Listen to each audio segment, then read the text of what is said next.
What is up, guys? Welcome to another video here on Muddy Beard's 4x4.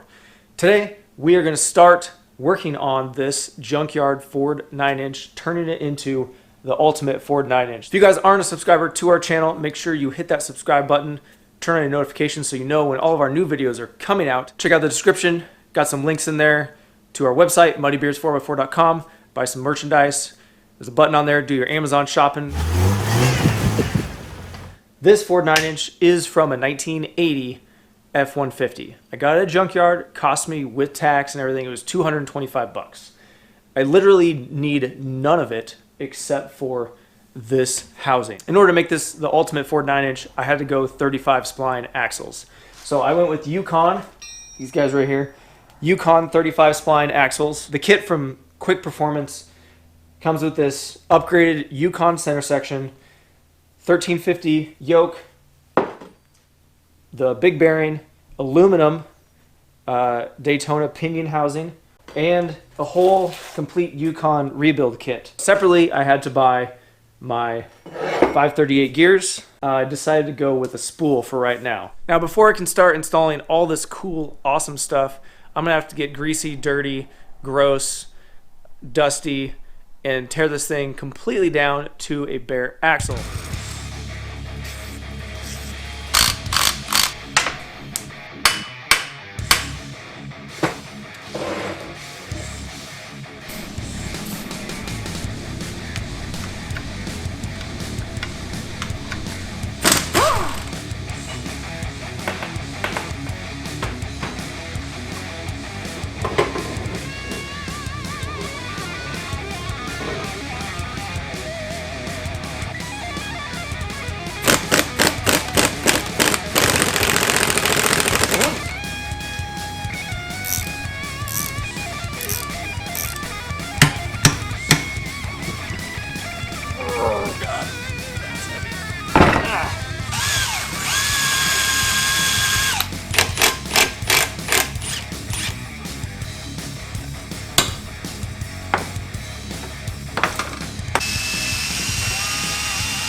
I actually have no idea what these little guys right here are.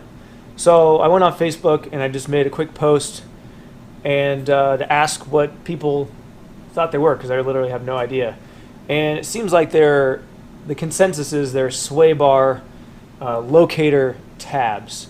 So it should be nothing that goes all the way through, and I should be able to cut them off and not have to weld the hole up or anything like that. But let's cut them off and see what's under there.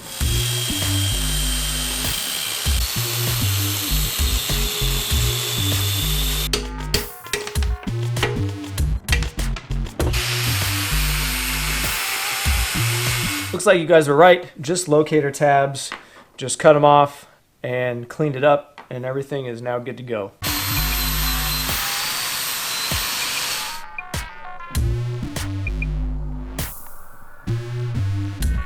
Now that this thing's all stripped down, let's start working on putting this carrier together, just with the easy stuff. Bearings, races, ring and pinion, all that stuff. So let's start putting it together.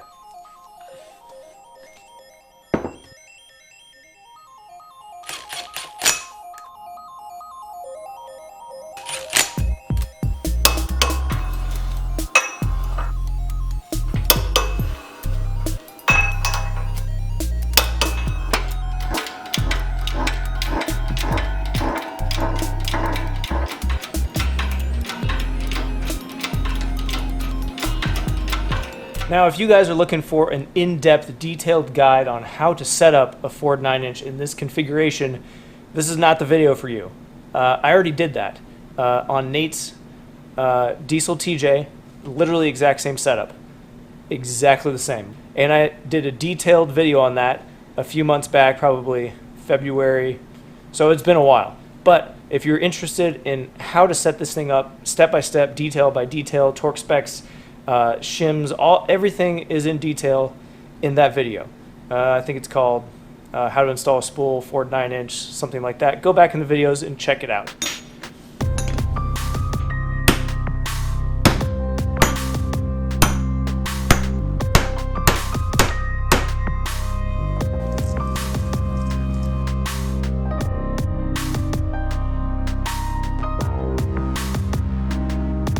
You do not want to assemble this with the new nut. You can see how it's a locking nut, one-time use only. This is my assembly nut. I cut that top piece off.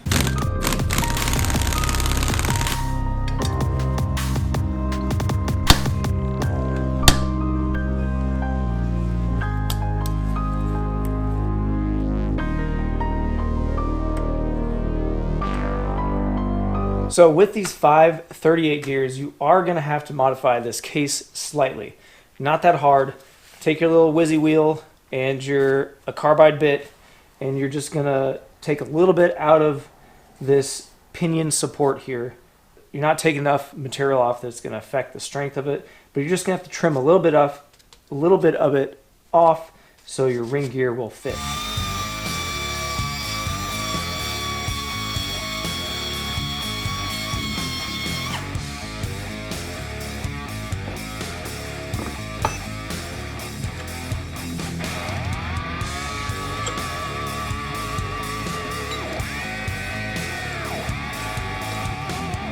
Using the shims provided in the kit, you're going to set your pinion depth.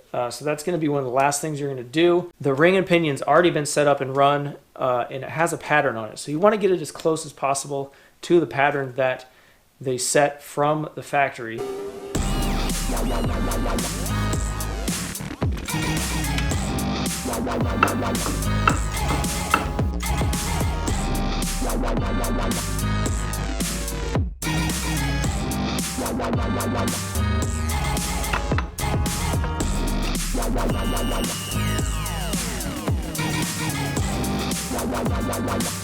With my pinion bearing preload set, my pinion depth set, my backlash set, got a good pattern, I can start final assembly, which means I got to pull it back apart, put in my seal and my O-ring and my actual pinion nut, Loctiting the crap out of it, and just assemble all of it for the last time, and then get my backlash set up again, and then lock it down and torque everything down.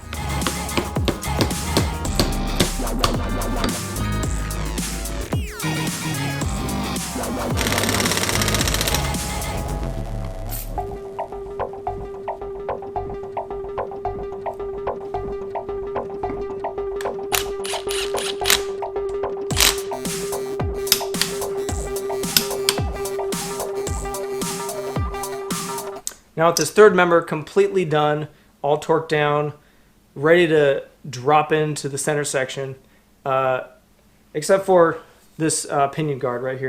It's going to require me to get some longer bolts here for this pinion support, which is not a big deal. Super easy to do, just swap them out really quick, torque them down. The next thing is to start assembling the axle shafts. This is the factory axle shaft. This one happens to be a 31 spline, bigger than the 28 spline, which some of the trucks and cars came with. This is I would say the larger, beefier version. But I'm changing out to 35 spline Yukon axle shaft. As you can see, this one actually necks down 2 different times. It starts off the same diameter and it necks down 2 different times down to the splines. And the splines are actually twice as deep on this 35 spline axle as on the factory 31 spline. So let's talk about the bearings on these real quick. So these are a standard set 20 bearing, and there's lots of different brands that make them, all the way from about $14.99 all the way to like $70 for a set of this. What I'm going to be using, because I could not actually source a Timken set 20 I wanted the Timken brand. Literally none of the auto parts stores anywhere around here had them. They had to special order them. And I actually used this Duralast. Which one is it? Duralast Set 20 in my Ford 8.8, and it was in there for like a year, and it was great. So I have no reason to believe that this will be a bad bearing. And so these ones are $14.99, guys. Super cheap, you know, maybe for a reason, but I've had good luck with them so far. I mean, yes, they are super difficult to get off. You basically have to find somebody with a specialized press to press them off, or you basically just have to cut them off. I do have a press, but not one that can do an axle shaft right side up and pull the bearing off. My press just won't do it. Since I had good luck with my last set, Set 20 from Duralast, and they had them in stock, I went ahead and bought them. So for the price of one set of the Timken 20, I can do both my axles. Now you're gonna have to get creative with your press because with this axle shaft hanging all the way down in mine, Harbor Freight 20-ton press, there's a little support beam that goes across that it runs into. So you're gonna have to press it just a little bit at a time, then adjust it up, use some different shims to get it up. And what I use is races. So this is the inside race of probably a Dana 30 carrier bearing. You just cut it and take the rollers off, and it's a perfect shim for your press. Fits on perfectly here. And just like that, if you got to double it up, you can put this slightly bigger one. This is a Dana 44.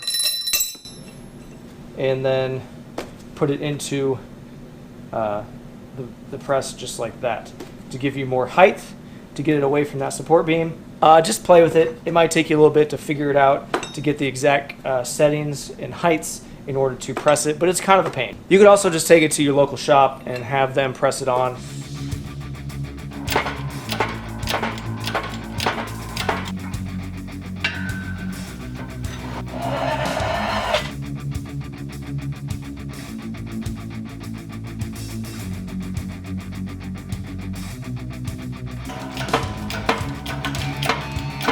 That's going to be it for this video, guys. I know that these bearing retainers I did not press on. I did my best in this Harbor Freight press, and they would not go on. It got super sketchy, and I'm just going to have to go over to my buddy's house who has a much larger press and press these on because they are not going on with this press. And it has those cast plates in there. I don't want to break anything and shatter and end up in the hospital. So in these videos of this whole build, I'm going to give you guys transparency in what this is actually costing me so that you guys can realistically know what to expect as far as cost when you're building something like this. Now this is not, I would say, not a budget build, but it's definitely with your wallet in mind because like I'm not rich, guys. I want to do this on a budget, but still do it where it's going to perform well, not break, and have the features that I really want.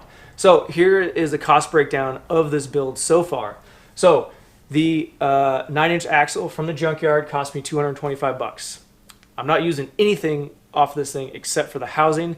So you might be able to go a different route with that and get something for cheaper. The whole kit with 538 gears and the spool from Quick Performance was $858. That was after tax, after everything. So that's how much it cost me.